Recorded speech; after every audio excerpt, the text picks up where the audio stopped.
Bill Clinton, the courage to quit. And welcome back. Welcome back. The courage. I know what you're saying. You're saying, he didn't mean that. See, you're just taking him out of context. He didn't mean that. He said it, and we didn't take it out of context. We purposely left it in context. He was talking about all these magical plans that he wants these governors to try, these new experiments. And you don't quit something, you change it. You got to have the courage to change, but not quit. I mean, you don't quit. So no, we did not take it out of context. Now I want to talk about something serious. We have had a spate in the past week, but really since, I would say since November, mysteriously, right after the election. In fact, we have had just a run of good economic news. The only economic news that's not good right now is unemployment. And that's going to come. That's going to get good because all the other economic news is good. And what is it that drives the economy? It is work. And what do you need for work? You need people to have jobs, and it's in jobs where work is done. So that's going to happen. Now, there have been, just today, there have been two statistics that have come out that have just floored people. One, both of them are for December. The leading index of economic indicators, or the index of leading economic indicators, up 1.9%. And I think that is the high, that's the best in 10 years, December. That's great news. Leading economic indicators. Then housing starts in December, 6.3%. Now let's show you the whole housing starts history. By the way, can I point, look at that, would you look at that house that we're using? I don't know, why are we using such a shack-looking house? That looks like the shack that I used to live in Kansas City, except mine only had one garage and the door wouldn't open. Is this somebody on our staff's house and they're just trying, hey, that's my house on TV? I'm sorry for calling it a shack, it's not a shack. Go ahead and put it back up there, Chet. We're waiting, there it is. Well, let's get a picture of Mar-a-Lago. Let's get Trump's place down in Palm Beach or something for the future. No, wait a minute. Go back. Go back. Well, never leave. Oh, good. It's magic. 6.3% in December of this year. Here's for the year. Housing starts for the year. Voila. 18.5%. I thought this was a doom and gloom economy. I thought we had no chance. Let's go on. Let's take a look at Canada for the year. Only 7.7% in housing starts. Let's take a look at Japan. Why, everybody says we got to be more like Japan. Uh-oh. Only up 2.4%. Leading economic indicators way up, housing starts way up. How can this be? That is a great question. And I want to talk to you about this from the standpoint of something I'm very troubled about, and that is I look at all of these polls that ABC and CBS and newspapers are taking and asking the American people, what do you expect from Bill Clinton? What do you expect from this new administration? 75, 80%. I expect a job. I expect health care. I expect this. There are far too many people turning to the government for their answers in life, for their prosperity, for their happiness or whatever. Government's never provided that. That idea doesn't work. It's been tried and tried around the world. It's been tried here. It doesn't work. Why are these numbers back? Can Bill Clinton's policies be the reason? No, there aren't any Bill Clinton policies. And during the time that these numbers were shooting up, Bill Clinton was saying, it's not good. I don't see any objective evidence that there's anything good out there. And he was saying that, if you'll recall, because he wanted it to be bad so that he could get in there and tinker and actually do something. So what's driving these numbers? You. Rugged individualism. Apparently, the American people are simply engaging in commerce. They're building homes, they're borrowing money, they're buying things or what have you.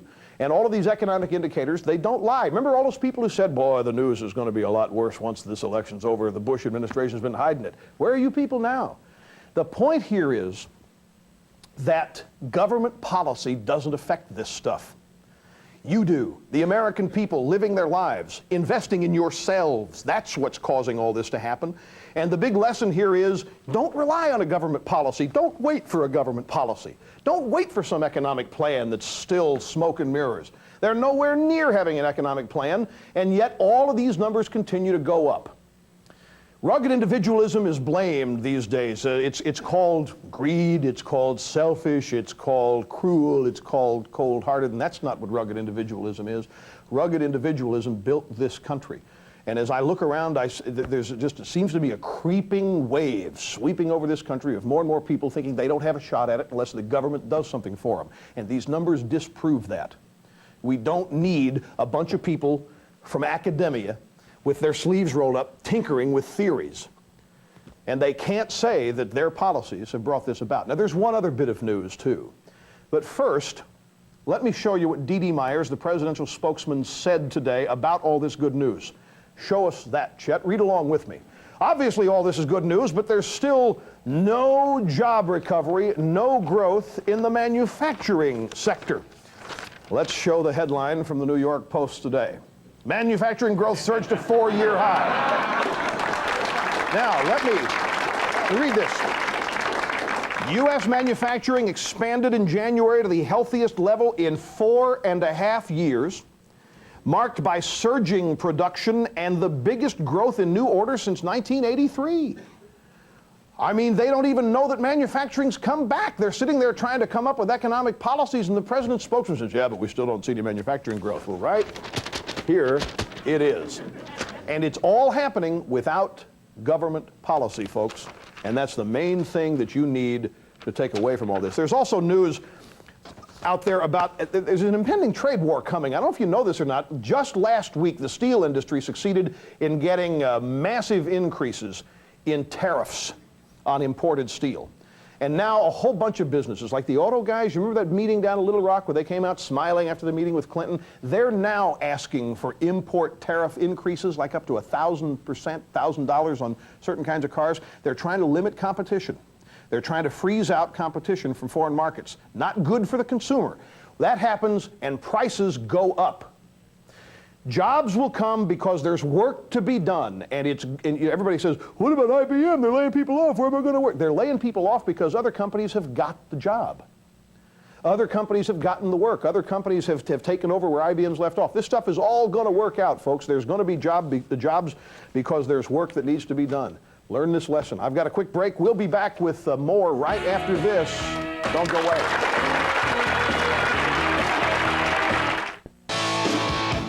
Bill Clinton, the courage to quit. I'll tell you what, we're buying a lot of time on this show. All right, now, I promised this last night, we didn't get to it, so I've got to get it in tonight. Al Sharpton running for the United States Senate, his first campaign speech. Take a look.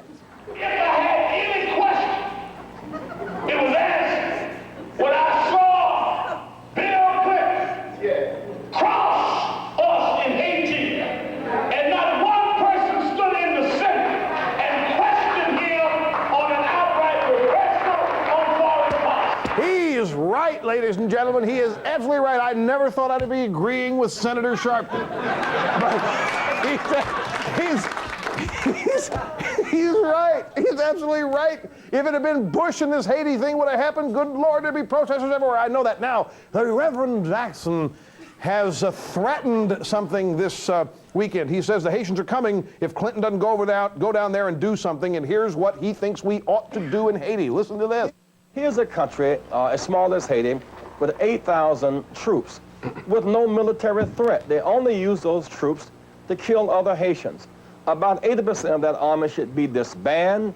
We should take up our weapons, disarm them, put those young men on payroll, and train them to rebuild Haiti's infrastructure, its roads, its bridges, its sewers, teach them to read and write, turn those warring forces into development forces. You hear that? He is urging a military takeover of Haiti. He wants us to go down and teach him how to read. I mean, it's incredible, folks, and nobody calls him on this except us, and we're out of time. See ya. Adios. Services provided and promotional fees paid by the following.